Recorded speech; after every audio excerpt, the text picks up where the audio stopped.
Selamat malam Mirsa, Anda menyaksikan One on One bersama Anggia. Mirsa, kalau Anda ingat di awal pekan ini Presiden Prabowo Subianto beserta jajaran kementerian, Menko Pangan dan juga lembaga yang membidangi pangan melakukan panen raya di Majalengka. Dan tidak hanya di Majalengka, panen raya dilakukan di 14 provinsi di tanah air.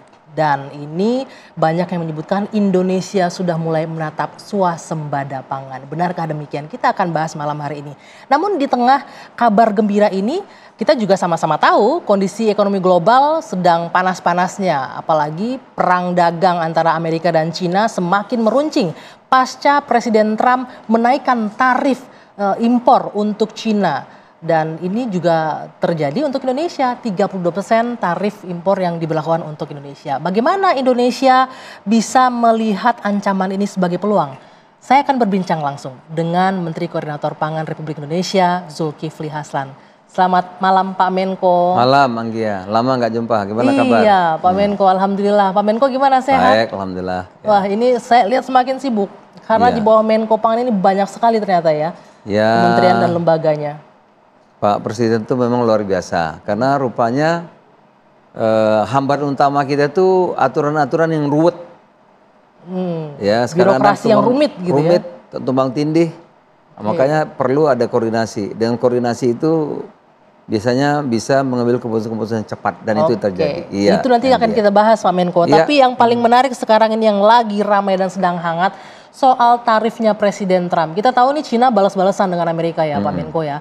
Nah Indonesia sepertinya berhasil melakukan negosiasi dan bisa akan menaikkan nggak di angka 32% atau akan melakukan negosiasi. Kita lihat ini kan ditunda 90 hari nih Pak Menko. Ya. Tapi dampaknya seperti apa untuk Indonesia? Ya tentu raksasa ya bertarung pasti ada dampaknya gitu. Tapi buat kita saya kira kita mesti percaya diri karena Bapak Presiden sudah jauh-jauh hari wanti-wanti. Bahkan masa kampanye dulu beliau sudah menyampaikan itu. Kita harus berdaulat, ya, pangan, energi, air, selalu dari dulu lama sekali. Kita jangan mengandalkan Barat. Nah, selalu itu, ya.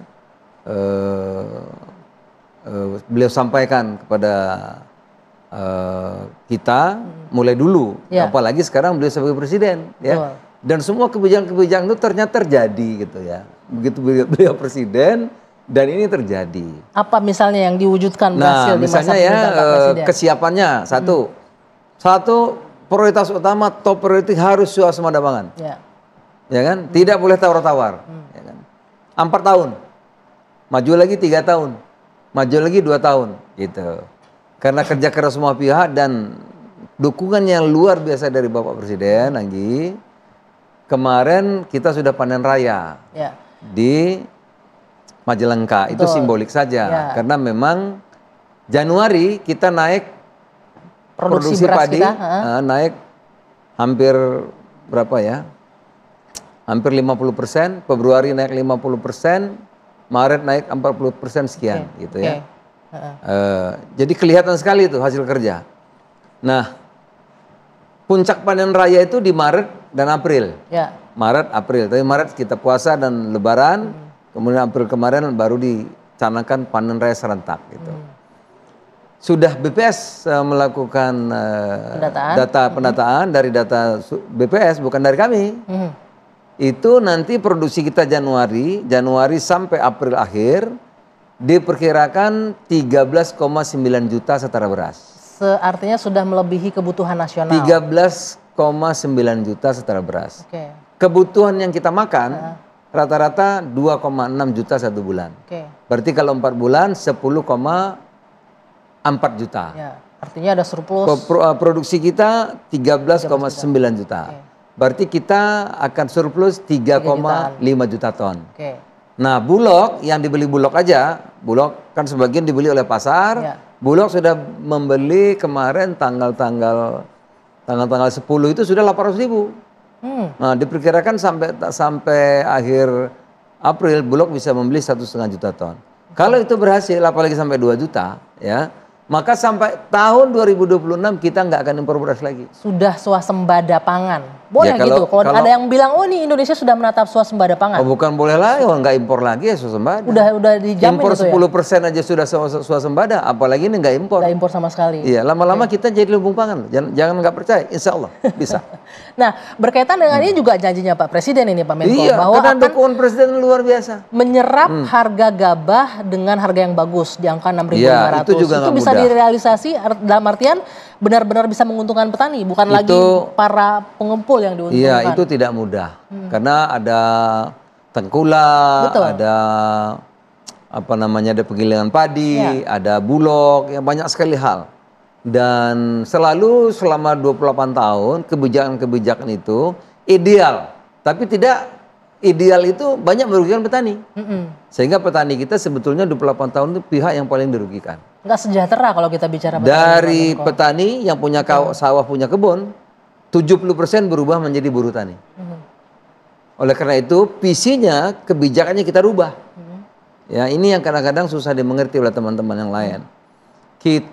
Kebijakan kita harus berpihak penuh kepada petani dulu. Jadi misinya Bapak Presiden, petani harus sejahtera. Di zaman Presiden Pak Prabowo tidak boleh petani susah. Itu dulu. Nah, oleh karena itu Presiden perintahkan menetapkan harga gabah 6.500. Nggak ada yang komplain begitu? Nah, tapi 6.500 itu masalah. Ya. Karena ada rafaksi namanya. Apa itu? Rafaksi itu ada kalau baru dipetik basah itu 28 gitu ya.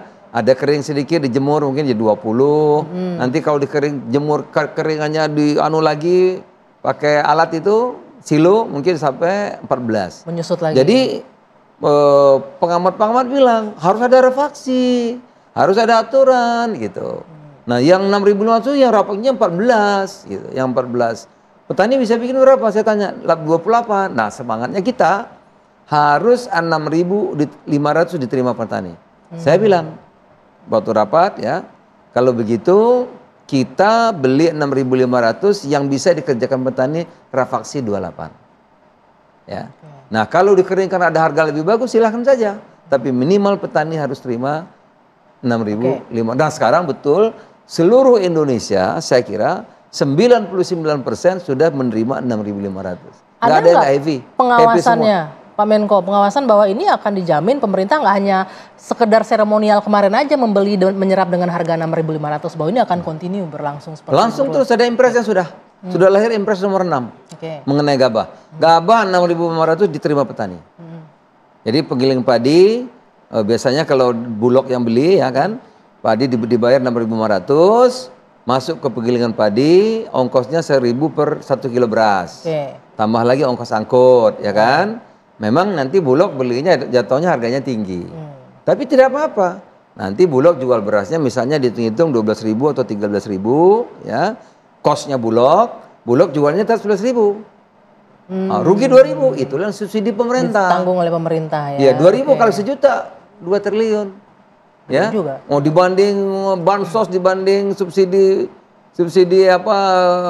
energi dan lain-lain jauh. Kenapa? Petani itu produktivitas. Sama juga kalau pabrik itu tukang buat barang.